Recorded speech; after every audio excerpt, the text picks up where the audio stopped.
السلام عليكم ورحمة الله تعالى وبركاته. اليوم غادي نتقاسم معكم واحد القصة مثيرة عجيبة غريبة ديال واحد 4 ديال القطيطات. كاين عندنا بلانكا، كاين عندنا سيامو، كاين عندنا ارون، وكاين عندنا القطيطة اللي باقيين ما سميناهاش يلاه تزات. هاد القصة اللي هي غريبة عجيبة اللي غادي تتبعوا معايا اليوم، وبقاو معايا تتبعوا معايا القصة.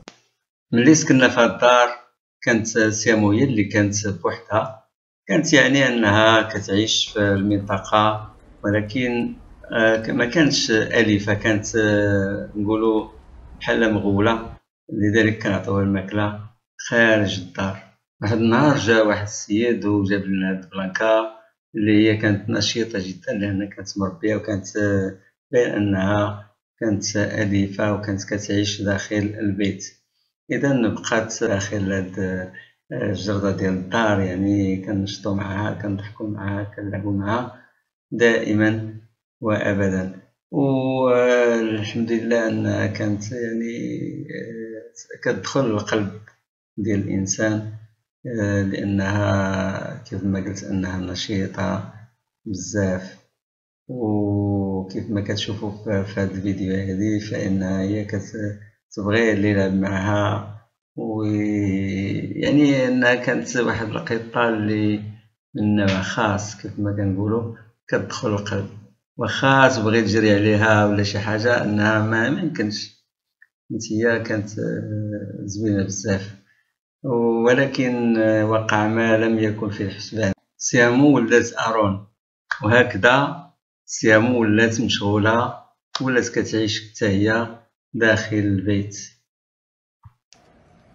ارون بدا كيكبر، وهكذا الام ديالو نفراتو، لان كيف ما كتعرفوا ان القط كدوز واحد الايام كتنفرو، ورغم انه كان نشيط جدا.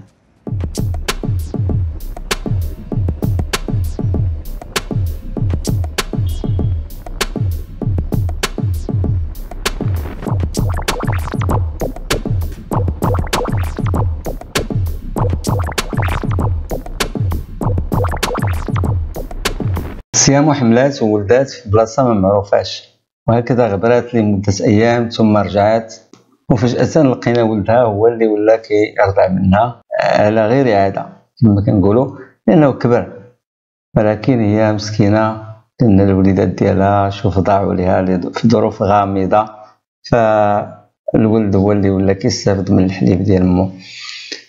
وفي هذا الوقت بلانكا مسكينه حملات وولدات، ولات كتخاف على وليدها، حتى هي كتغبرو في كرتونات كل مره فين كتديه.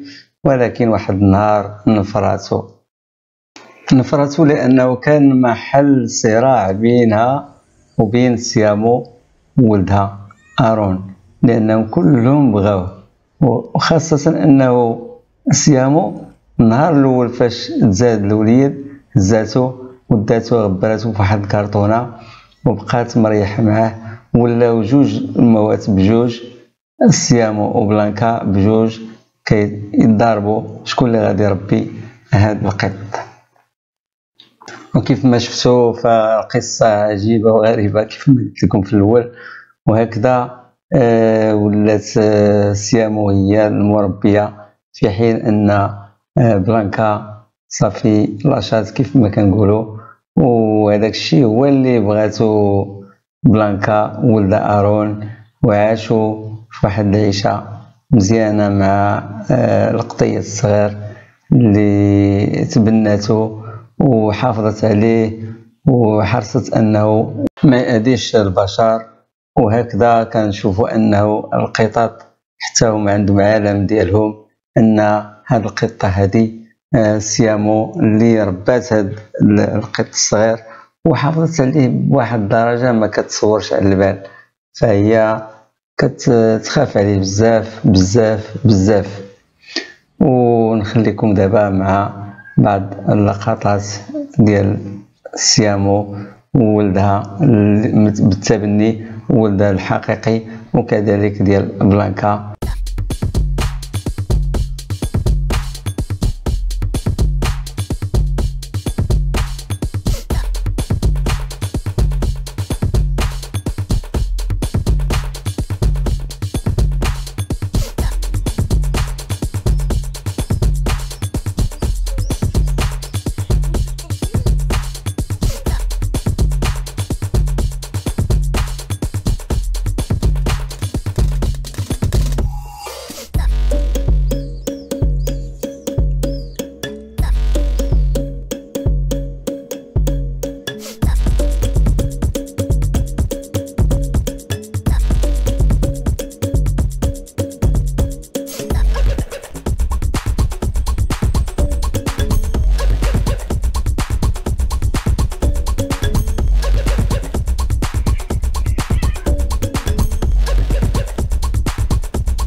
كيف ما شفتوا أن القصة هي غريبة عجيبة، كنتمنى أنها تكون رقتكم، ونتمنى أننا ناخذ حنا بني البشر عبرة من هاد القصة هذه.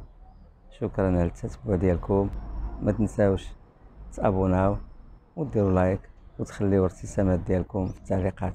شكرا لكم وإلى اللقاء.